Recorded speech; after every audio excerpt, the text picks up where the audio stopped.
గుంటూరు జిల్లా సర్వేపల్లి నియోజకవర్గం జనసేన పార్టీ సమన్వయకర్త బొబ్బేపల్లి సురేష్ నాయుడు జనసేన పార్టీ కార్యాలయంలో విలేకరుల సమావేశంలో మాట్లాడుతూ వైసీపీ జిల్లా ఉపాధ్యక్షుడు మాజీ జెడ్పీటీసీ మందల వెంకట శేషయ్య భర్త లేని మహిళని లైంగికంగా వేధించడంతో ఆ మహిళ ఫిర్యాదుపై పోలీసులు అరెస్ట్ చేస్తే దానిని వక్రీకరించి శేషయ్య యాదవ సామాజిక వర్గానికి ముఖ్య నాయకుడు అమాయకుడు అంటూ బల్లెవేయడం తగదని, శేషయ్య అక్రమాలను వెంకటాచలం మండలంలో చిన్నపిల్లలు సైతం వివరిస్తారని, అటువంటి వ్యక్తిని కాపాడుకోవడం కోసం అధికారులపై దుర్భాషలు మాట్లాడడం సరైంది కాదని, తాము అధికారంలో ఉన్నప్పుడు చట్టం తన పని తాము చేసుకుపోతుంది అన్న వ్యక్తి నేడు ప్రభుత్వంపై బురద చల్లడం మానుకోవాలని హితవు పలికారు.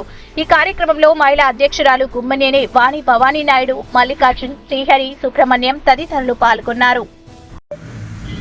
5 సంవత్సరాలు నీ అధికారంలో ఇదే మండలంలో బీసీల పైన కనీసం 18 నుంచి 25 కేసులు పెట్టినటువంటి వ్యక్తులు ఉన్నారు. పెట్టించుకున్న వాళ్ళు నీ అధికారంలో ఎస్సీల పైన, ఎస్టీల పైన, మైనారిటీల పైన నువ్వు పెట్టినటువంటి కేసులు లేవు.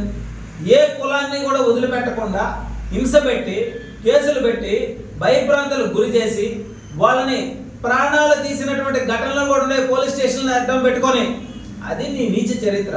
కాబట్టి నువ్వు చెప్తుంటావు ఒక్కోసారి అబద్ధాలు చెప్తే గోడ కట్టినట్టుంటది.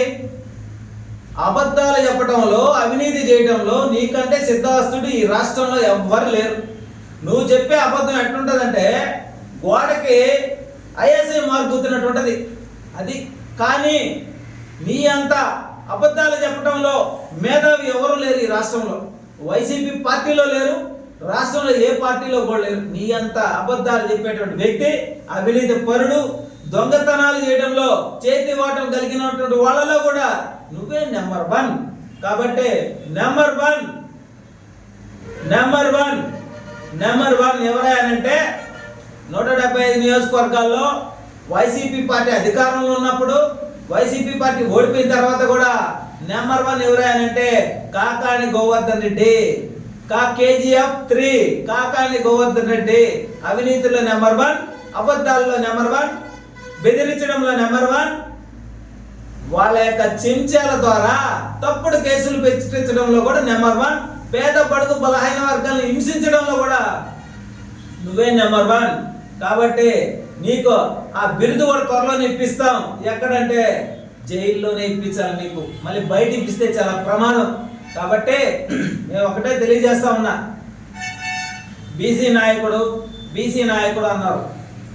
అదే బీసీల మీద ఇదే నియోజకవర్గంలో ఎంతమందిని హింసించుంటారు, ఎంతమంది మీద కేసులు పెట్టుంటారో ఒక్కసారి పోలీస్ స్టేషన్కి వెళ్ళి రికార్డ్స్ తీస్తే వైసీపీ ప్రభుత్వంలో బీసీల పైన అక్రమంగా, అన్యాయంగా లొంగలేదని చెప్పి ఎన్ని కేసులు పెట్టుంటారో బయటికి తెద్దాం. రా, చర్చలకు రా.